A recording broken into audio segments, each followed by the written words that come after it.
পুরসভার নিয়োগ দুর্নীতিতে জামিন পেলেন অয়নশীল। ইডির মামলায় জামিন অয়নশীলের। 10,000 টাকা ব্যক্তিগত বন্ডে শর্ত সাপেক্ষে জামিন মঞ্জুর, তবে এখনই জেল মুক্তি হচ্ছে না অয়নের।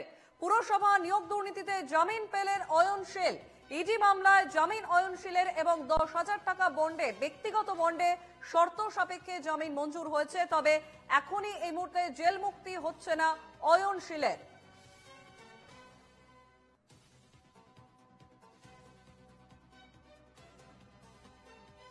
আমাদের সঙ্গে ফোন লাইনে রয়েছেন প্রতিনিধি বিউ সরকার। বিউ, পুরসভার নিয়োগ দুর্নীতিতে জামিন পেলেন অয়নশীল। একদমই, দেখো, এর আগে দেখা গেছে প্রাথমিক শিক্ষা নিয়োগ দুর্নীতি মামলায় জামিন পেয়েছিলেন, কিন্তু তখনই তিনি জেল থেকে মুক্তি পাননি। তিনি সিবিআই দায়ের করা যে মামলার শর্ত সাপেক্ষে জামিন মঞ্জুর করা হয়েছিল। এবার দেখা গেল অয়নশীল তিনি ইডি মামলায় জামিন পেল, কিন্তু এবারও এই মুহূর্তেই জামিন পাচ্ছে না। এবং যেটা জানা যাচ্ছে যে পুরসভার নিয়োগ দুর্নীতি ইডির মামলায় জামিন পেলেন অয়নশীল। জামিন মঞ্জুর করে বিচার ভবনে ইডির বিশেষ আদালত জামিন মিললেই এখনই জেল মুক্তি নয়, 10,000 টাকা ব্যক্তিগত বন্ডে শর্ত সাপেক্ষ জামিন মঞ্জুর করা হবে, এমনটাই জানা গিয়েছে।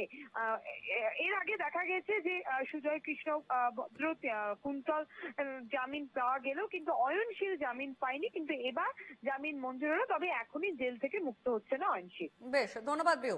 আমাদের সঙ্গে ফোন লাইনে ছিলেন প্রতিনিধি বিউ সরকার।